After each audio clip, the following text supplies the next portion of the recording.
Hi, I'm Amy Sadi, a higher education access partner with FIA. I'm going to be discussing federal direct loans.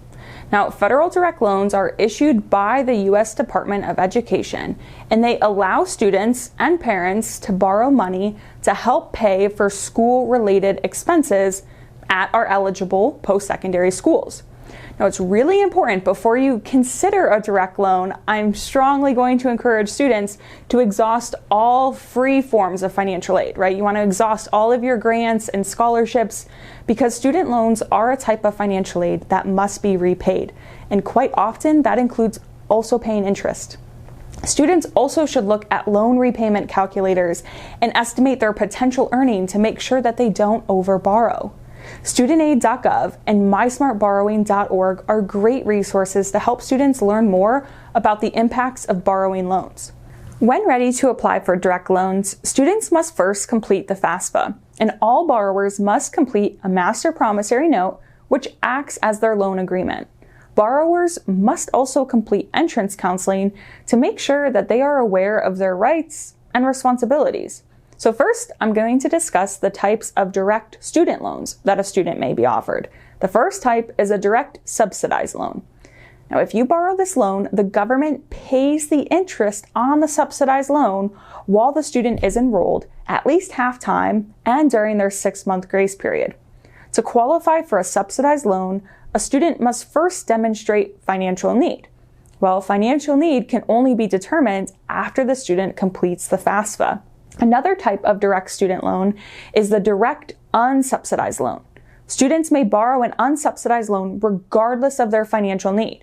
Payments are not required on these loans while the student is enrolled at least half-time in school.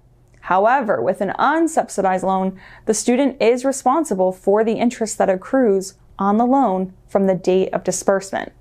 If students can make payments during this time, they are able to, which can reduce how much you owe overall in the long run. Now, both the subsidized and unsubsidized loans are issued in the student's name only.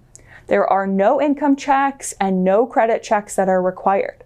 These loans do have a fixed interest rate, and they have different flexible repayment plan options. Interest rates and origination fees are set every year on July 1st, and loan limits are in place based on various student statuses, such as if the student is full-time, half-time, dependent, independent, as well as based on their grade level. For additional details on subsidized and unsubsidized loans, including the current interest rates and the complete loan amounts, visit StudentAid.gov.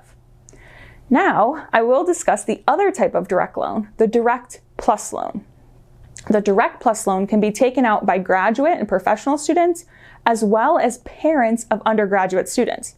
And that's the loan I'm going to focus on. This is the Plus loan, or what we call the parent loan for undergraduate students. Now, this loan is in the parent's name, and it does require a lenient credit check in order to be approved. Now, if you are approved, the parent can borrow up to the cost of attendance minus any other financial aid that is received by the student. If a parent is denied, then they do have the ability to apply with a credit-worthy cosigner, or actually the student could borrow more in a direct unsubsidized loan. Now, additional details on the Plus loan can also be found at StudentAid.gov. But remember, you want to exhaust all free forms of financial aid and do your research before applying for a direct loan.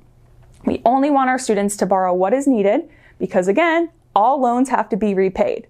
Use tools and resources found at StudentAid.gov and MySmartBorrowing.org to help you minimize your chances of overborrowing. As you can see, there are a lot of factors that you want to consider. Thank you and good luck.